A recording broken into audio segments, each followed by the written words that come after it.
नमस्कार दोस्तों।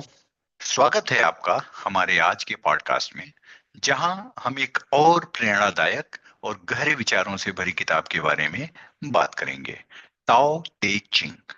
यह किताब लाओ त्सु द्वारा लिखी गई है और यह एक ऐसा ग्रंथ है जो जीवन के रहस्यों को सरलता से समझाने की कोशिश करता है। ताओ ते चिंग ने न केवल चाइना, चीन बल्कि पूरी दुनिया में गहरे बदलाव लाने वाले सिद्धांतों का प्रसार किया है। आज हम इस किताब के कुछ प्रमुख विचारों का संक्षेप में विश्लेषण करेंगे। तो आइए जानते हैं कि लाओ त्सु ने हमें इस ग्रंथ के माध्यम से कौन सी महत्वपूर्ण बातें सिखाई, जो न केवल हमारे व्यक्तिगत जीवन बल्कि समग्र समाज के लिए भी अत्यधिक प्रासंगिक है।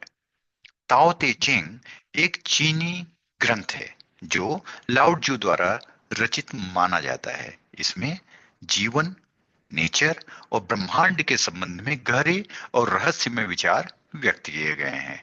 ताओ का अर्थ होता है मार्ग या तरीका, और ते का अर्थ होता है साधना या शक्ति। इस ग्रंथ में ताओ और ते के सिद्धांतों के माध्यम से जीवन की सरलता, आंतरिक शांति और प्राकृतिक प्रवृत्तियों के साथ सामंजस्य स्थापित करने की शिक्षा दी जाती है। इस ग्रंथ में कुल 81 श्लोक हैं। तो ऑब्वियसली ये समरी थोड़ा सा बड़ी होने जा रही है, बट हर श्लोक इतनी गहरी दार्शनिकता और सरलता से संगम समाहित किए हुए है कि आपको एक बार अगर इंटरेस्ट आ गया तो आप बिना पूरा सुने रुक नहीं पाएंगे। तो चलिए शुरू करते हैं। ताओ ते चिंग। श्लोक नंबर 1, ताओ का मार्ग।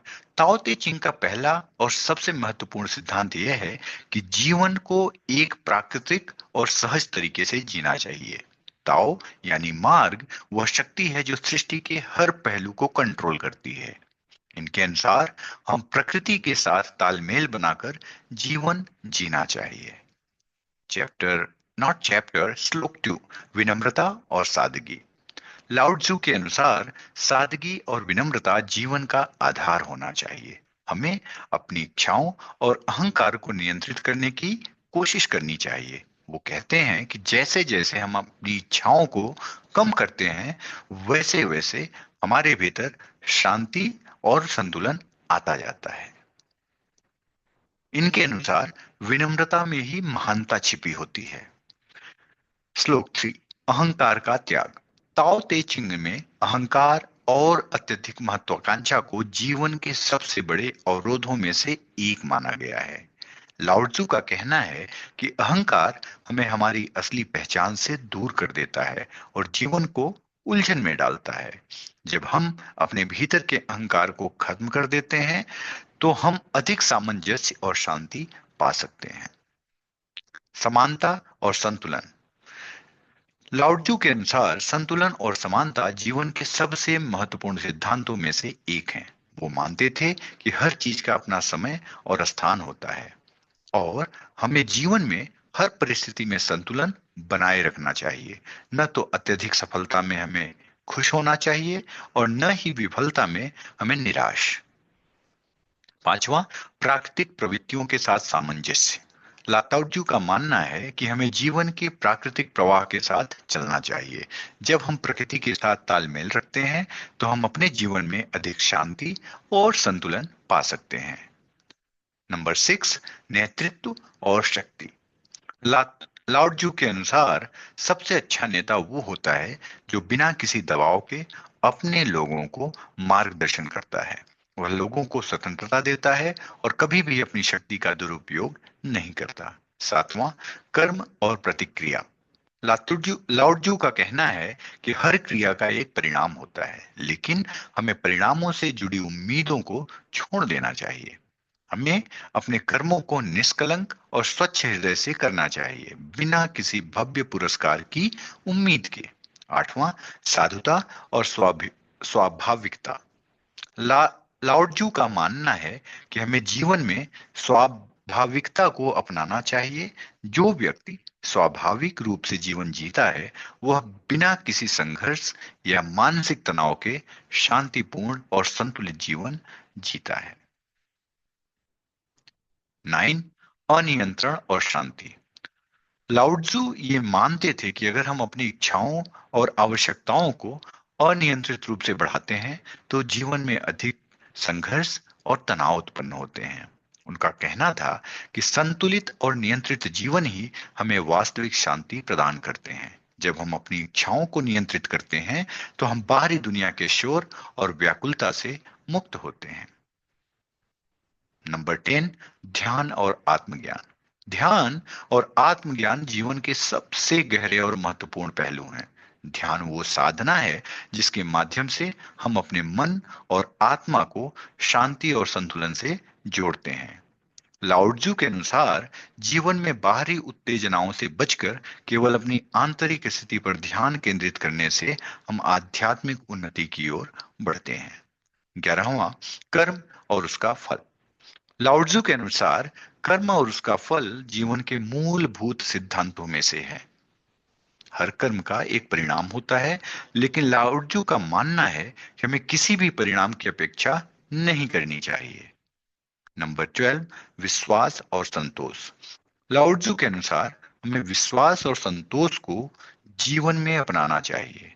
विश्वास का मतलब है कि हम अपनी क्षमता और जीवन की स्थिति में विश्वास रखें, जबकि संतोष का अर्थ है कि हम जितना भी प्राप्त करते हैं उससे संतुष्ट रहें। विश्वास और संतोष का आदान प्रदान हमें जीवन की कठिनाइयों से निपटने में मदद करता है। लाओत्जू कहते हैं कि जो व्यक्ति संतुष्ट रहता है वो अधिक खुश रहता है, क्योंकि वो हमेशा वर्तमान में जीता है, न कि भविष्य की चिंता करता है। नंबर 13, जीवन के विरोधाभास। लाओत्जू ने यह बताया कि जीवन में हमेशा विरोधाभास होते हैं और इन विरोधाभासों को स्वीकार करना चाहिए। जीवन का असली मार्ग तब आता है जब हम इन विरोधाभासों को संतुलित रूप से देखते हैं। लाओत्जू का मानना था कि हर अच्छाई में बुराई और बुराई में अच्छाई का एक हिस्सा छिपा होता है। नंबर 14, आध्यात्मिक परिपक्वता। लाओत्जू के अनुसार आध्यात्मिक परिपक्वता तब आती है जब हम अपने भीतर के गहरे ज्ञान और शांति को पहचानते हैं। आध्यात्मिक परिपक्वता का मतलब है अपने जीवन को पूरी तरह से संतुलित और शांति से जीना। नंबर 15, आध्यात्मिक साधना का गूढ़ अर्थ। आध्यात्मिक साधना का असली अर्थ तब समझ में आता है जब हम गूढ़ता और गहराई से जीवन को देखना शुरू करते हैं। उन्होंने कहा कि साधना केवल बाहरी क्रियाओं तक सीमित नहीं है, बल्कि यह हमारी भीतर की शक्ति और आध्यात्मिक जागरूकता से भी जुड़ी होती है। जो व्यक्ति इस गूढ़ अर्थ को समझता है वह जीवन के हर पहलू में संतुलन और शांति पाता जाता है। नंबर 16, निरंतर परिवर्तन और स्थिरता। निरंतर परिवर्तन और स्थिरता जीवन के दो महत्वपूर्ण पहलू हैं। जीवन हमेशा बदलता रहता है, लेकिन स्थिरता तब आती है जब हम इन परिवर्तनों को स्वीकार करते हैं और उनका हिस्सा बन जाते हैं। लाओत्जू ने कहा कि जैसे नदी का पानी लगातार बहता रहता है, वैसे ही जीवन में भी निरंतर परिवर्तन होता है, लेकिन जो व्यक्ति इन परिवर्तनों को स्वीकार करता है और उनके साथ संतुलित रहता है, वही सच्ची स्थिरता का अनुभव करता है। नंबर 17, साधु नेतृत्व और उसका उद्देश्य। लाओत्जू ने नेतृत्व के बारे में बहुत ही गहरी बातें कही हैं। उनके अनुसार सबसे अच्छा नेता वो होता है जो अपनी शक्ति का दुरुपयोग नहीं करता और जो अपनी जनता को सच्चे मार्ग पर चलने के लिए प्रेरित करता है। नंबर 18, समाज की नैतिक स्थिति। लाओत्जू का मानना है कि जब समाज में अत्यधिक नियमों और कानूनों की वृद्धि होती है, तब नैतिकता की वास्तविकता खो जाती है। उन्होंने यह कहा कि जब लोग नैतिक रूप से स्थिर होते हैं, तो समाज में कम से कम नियमों की आवश्यकता होती है। नंबर 19, सादगी और विनम्रता। लाओत्जू ने कहा कि जीवन की सच्ची सुंदरता सादगी और विनम्रता में है। जब हम अपने जीवन को सरल और विनम्र तरीके से जीते हैं, तो हम अपने भीतर की वास्तविक शक्ति को महसूस करते हैं। सादगी का मतलब है कि हम अपने आंतरिक और बाहरी जीवन में किसी प्रकार की बेईमानी चीजों को शामिल नहीं करते। यह हमें जीवन में वास्तविक शांति और संतुलन प्रदान करता है। नंबर 20, विरोध और समन्वय। जीवन में विरोध और समन्वय का एक गहरा संबंध है। जब हम जीवन के विरोधाभासों को स्वीकार करते हैं और उनका समन्वय करते हैं, तो हम एक संतुलित जीवन जी सकते हैं। उदाहरण के लिए, हर अच्छाई में बुराई होती है और हर बुराई में अच्छाई होती है। जब हम इन दोनों पहलुओं को स्वीकार करते हैं और समझते हैं, तो हम जीवन में सच्चा संतुलन प्राप्त करते हैं। नंबर 21, ताओ और उसके गुण। ताओ के बारे में गहराई से बताया गया है। इसमें ताओ वह प्राकृतिक प्रवृत्ति है जो ब्रह्मांड के हर तत्व में मौजूद है। यह कोई विशिष्ट शक्ति या व्यक्तित्व नहीं है, बल्कि यह एक अविनाशी और अनंत प्रवृत्ति है जो सब कुछ संचालित करती है। ताओ किसी भी नियंत्रण या दबाव के बिना काम करता है। नंबर 22, विनम्रता का महत्व। लाओ के अनुसार विनम्रता का जीवन में गहरा महत्व है। उन्होंने कहा कि जो व्यक्ति कम बोलता है वही अधिक सुनता है, और जो व्यक्ति कम चाहता है वही अधिक प्राप्त करता है। जीवन में विनम्रता और सादगी रखने से हम आत्मज्ञान और शांति की ओर बढ़ सकते हैं। नंबर 23, स्वाभाविक प्रवृत्ति और कार्रवाई। लाओत्जू का मानना था कि स्वाभाविक प्रवृत्तियों के अनुसार कार्य करना सबसे अच्छा तरीका है। हमें किसी भी कार्य को करने के लिए जबरदस्ती या अत्यधिक प्रयास करने की आवश्यकता नहीं होती। यदि हम प्राकृतिक प्रवृत्ति का पालन करते हैं, तो हमारे कार्य स्वाभाविक रूप से सही दिशा में होते हैं और हमें संघर्ष से बचाव होता है। जैसे पानी अपनी राह खुद बनाता है, वैसे ही हमें भी अपनी ऊर्जा को उस दिशा में लगाना चाहिए जहां जीवन हमें ले जा रहा हो। नंबर 24, अहंकार और उसका प्रभाव। लाओत्जू के अनुसार अहंकार और अत्यधिक महत्वाकांक्षा जीवन में केवल परेशानी और उलझने पैदा करती हैं। जब हम अपने अहंकार को छोड़कर शांति से रहते हैं, तो हम अपने सच्चे स्वभाव को पहचानते हैं। नंबर 25, ताओ और ब्रह्मांड। ताओ को ब्रह्मांड की आत्मा के रूप में देखा जाता है। ताओ हर चीज में समाहित होता है और उसके बिना ब्रह्मांड की कोई स्थिरता नहीं हो सकती। ताओ ब्रह्मांड की सभी शक्तियों और प्रवृत्तियों का आधार है, और वो सब कुछ नियंत्रण में रखता है, जैसे पृथ्वी, आकाश, जल, अग्नि और वायु। यह सभी ताओ के द्वारा कंट्रोल होते हैं। वजन और हल्कापन। नंबर 26, जीवन में वजन और हल्कापन दोनों का संतुलन होना चाहिए। जब हम अत्यधिक जिम्मेदारियों, चिंताओं और इच्छाओं के बोझ तले दब जाते हैं, तो हम अपनी शांति और संतुलन खो देते हैं। इसी तरह जब हम हल्के रहते हैं और अपनी जिम्मेदारियों का सामना सहजता से करते हैं, तो हम अधिक संतुलित और शांतिपूर्ण जीवन जी सकते हैं। नंबर 27, पूर्णता की दिशा।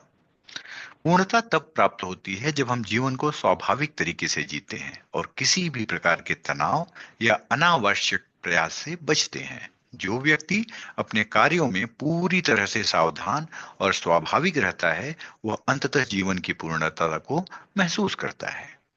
नंबर 28, नम्रता और ताकत।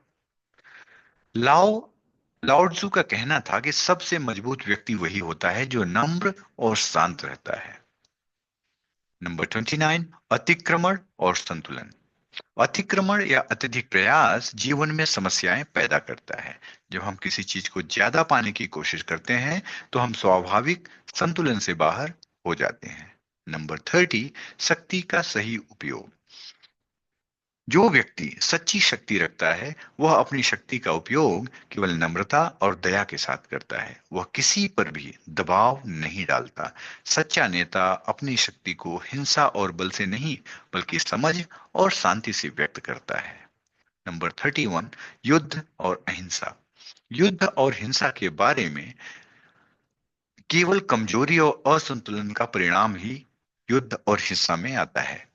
उन्होंने यह भी कहा कि युद्ध में विजय पाने के बाद भी असली जीत तब होती है जब हम बिना संघर्ष के समाधान पा लेते हैं। नंबर 32, ताओ और ब्रह्मांडीय संतुलन। ताओ ब्रह्मांडीय संतुलन और हर चीज की प्राकृतिक व्यवस्था है। ताओ के बिना जीवन का कोई आधार नहीं है। यह ब्रह्मांड के हर तत्व को जोड़ता है और उसे अपने में समाहित करता है। ताओ के मार्ग पर चलने से हम चीज के साथ सामंजस्य बना सकते हैं और यही संतुलन जीवन में शांति और सुख लाता है। नंबर 33, आत्मज्ञान और स्थिरता। आत्मज्ञान को जीवन का सबसे बड़ा उद्देश्य माना गया है। उन्होंने कहा कि जो व्यक्ति खुद को जानता है वही जीवन में स्थिर और संतुलित रहता है। आत्मज्ञान से व्यक्ति अपने भीतर की गहरी शांति और संतुलन को महसूस करता है। नंबर 34, प्राकृतिक स्वभाव और ताओ। प्राकृतिक स्वभाव को स्वीकार करना और उसका पालन करना जीवन के लिए अत्यंत महत्वपूर्ण है। उन्होंने कहा कि जैसे पानी अपनी राह खुद बनाता है, वैसे ही हमें अपनी जीवन यात्रा में प्राकृतिक प्रवृत्तियों का पालन करना चाहिए। सादगी और जीवन। नंबर 35, लाओत्जू का मानना था कि जीवन की सादगी में ही उसका गहरा अर्थ है। जब हम जीवन को जटिल और बहुत अधिक सजा संवरा बनाते हैं तो हम उसकी स्वाभाविक सुंदरता खो देते हैं। इसके अनुसार सादगी से हम अपने जीवन के आंतरिक शांति और समझ पा सकते हैं। सादा जीवन जीने से हमें अपने भीतर के स्वाभाविक गुणों को पहचान किया जा सकता है। नंबर 36, विपरीतताएं और संतुलन। इनके अनुसार विपरीतताएं हर चीज का हिस्सा हैं। जीवन और मृत्यु, सुख और दुख, उत्थान और पतन, इन सब का एक दूसरे से गहरा नाता होता है। नंबर 37, ताओ और शासन। सबसे अच्छा नेता वो होता है जो सबसे कम हस्तक्षेप करता है। उन्होंने कहा कि एक अच्छा नेता कभी भी अपनी शक्ति का दुरुपयोग नहीं करता। नंबर 38, धर्म और ताओ। धर्म के बारे में यह कहा कि धर्म किसी बाहरी पूजा या कर्मकांड से नहीं, बल्कि आत्मिक शांति और संतुलन से जुड़ा होता है। जब हम ताओ के मार्ग पर चलते हैं, तब हम बिना किसी कड़ी मेहनत के स्वाभाविक रूप से धर्म को जीते हैं। नंबर 39, पूर्णता और कमी। पूर्णता में कमी का एक गहरा संबंध है। जब हम किसी चीज को बिल्कुल पूरा करने की कोशिश करते हैं तो हम अक्सर अतिवादी हो जाते हैं और उसे नुकसान पहुंचाते हैं। वास्तव में एक निश्चित मात्रा में कमी रखना ही पूर्णता है। नंबर 40, संसार और ताओ। संसार और ताओ के बारे में कहा कि हर चीज की प्राकृतिक स्थिति होती है और ताओ ही उसे बनाए रखता है। जब हम ताओ के मार्ग पर चलते हैं तो हम जीवन की सच्चाई और प्रकृति को समझ पाते हैं। ताओ, लाओत्जू का कहना था कि ताओ जीवन को सार्वभौमिक शक्ति है जो हर चीज को नियंत्रित करती है और उसे संतुलन में रखती है।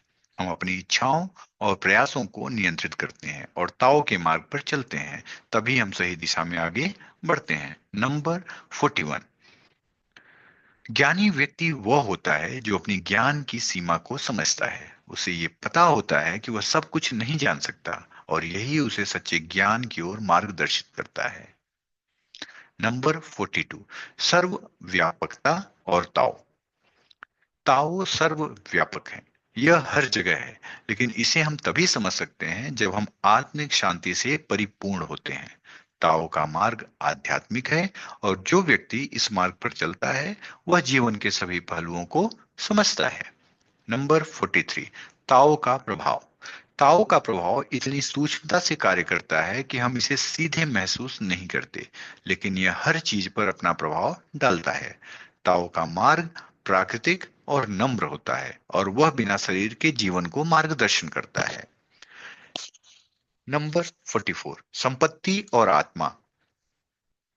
हमें अपनी संपत्ति और सांसारिक इच्छाओं के प्रति कम आकर्षण रखना चाहिए। जितना हम बाहरी दुनिया की वस्तुओं और संपत्ति की ओर बढ़ते हैं, उतना हम अपनी आत्मिक शांति और संतुलन खोते जाते हैं। नंबर 45, पूर्णता और योग्यता। लाओत्जू का मानना था कि जो व्यक्ति अपनी पूर्णता को समझता है वही वास्तव में सशक्त होता है। उन्होंने कहा कि अधूरी चीजें स्थिर होती हैं, लेकिन जो चीज पूर्ण होती है वह स्थिर होती है। इसलिए हमें अपनी योग्यता और सामर्थ्य को समझते हुए किसी भी कार्य को संतुलन के साथ करना चाहिए।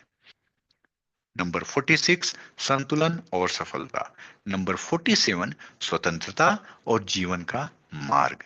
स्वतंत्रता का अर्थ सिर्फ बाहरी नियंत्रण से मुक्ति नहीं, बल्कि यह आध्यात्मिक मुक्ति से भी जुड़ा होता है। नंबर 48, ज्ञान की खोज। नंबर 49, ज्ञानी व्यक्ति का जीवन। नंबर 50, जीवन और मृत्यु। जीवन और मृत्यु के बारे में कहा कि वे दोनों एक दूसरे के पूरक हैं।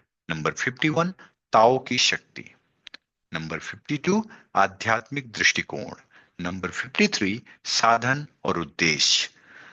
जो व्यक्ति अपने जीवन में साधन और उद्देश्य को सही तरीके से समझता है, वह जीवन में सफलता प्राप्त करता है। नंबर 54, शिक्षा और शिक्षा का प्रभाव। नंबर 55, पूर्णता की प्राप्ति। नंबर 56, शक्ति का असली स्वरूप। सच्ची शक्ति वह होती है जो नम्रता और आंतरिक शक्ति से उत्पन्न होती है। नंबर 57, कानून और शासन। नंबर 58, सुधार और सुधारक। सुधार और सुधारक का असली काम यही है कि वे समाज में हलचल और संघर्ष के बजाय स्वाभाविक और प्राकृतिक बदलाव लाएं। नंबर 59, शक्ति और युक्ति। नंबर 60, शासन और शांति। नंबर 61, दुनिया और शक्ति। दुनिया की सबसे बड़ी शक्ति वही होती है जो नम्रता और सहजता से आती है, जैसे पानी अपना रास्ता स्वयं ढूंढ लेता है। नंबर 62, सर्वोत्तम मार्ग।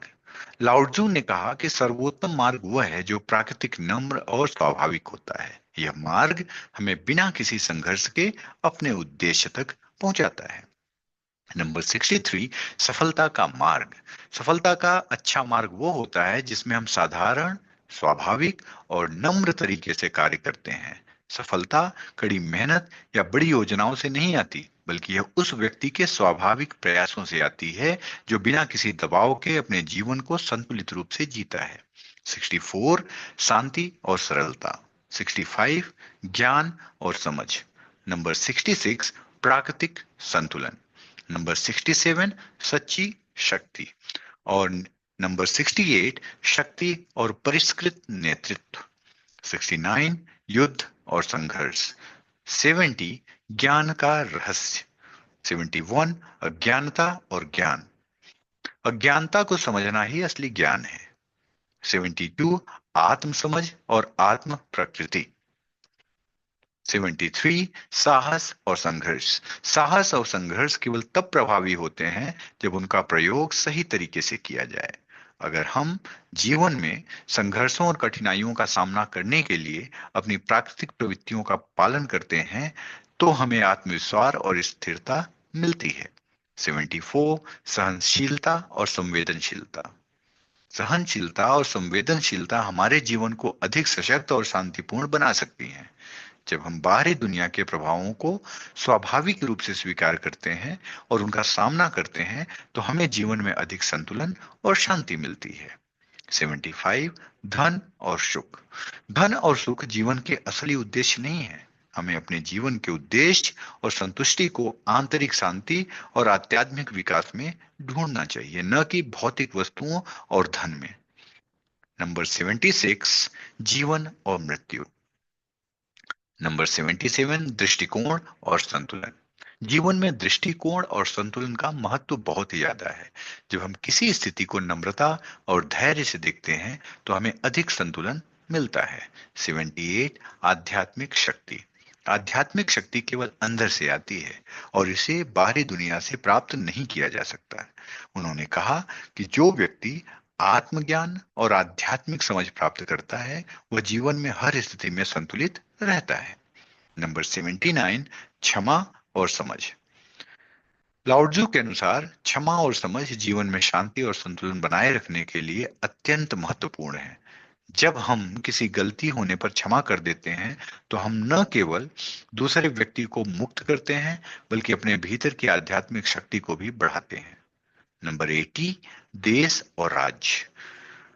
देश और राज्य को प्रबंधन करने का सर्वोत्तम तरीका कम से कम हस्तक्षेप है। उनका मानना था कि सद्भाव और प्राकृतिक संतुलन से ही किसी भी समाज का विकास संभव है। नंबर 81, अंतिम ज्ञान। अंतिम अध्याय में लाओत्जू ने ज्ञान और आध्यात्मिक सत्य के बारे में कुछ महत्वपूर्ण बातें कही हैं। उनके अनुसार सच्चा ज्ञान और समझ वही है जो अधिकार या संचालन से नहीं, बल्कि परिणाम से आता है। इस तरह दोस्तों, ये पूरा पॉडकास्ट हमने लाओ त्जू के नेक विचारों और उससे संबंधित 81 श्लोकों में समाहित किया गया है। हमें आशा है कि आपको आज की समरी पसंद आई होगी।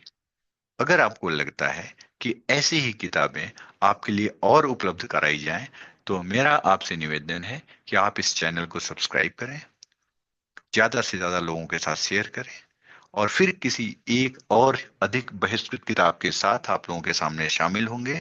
तब तक के लिए धन्यवाद। जय हिंद।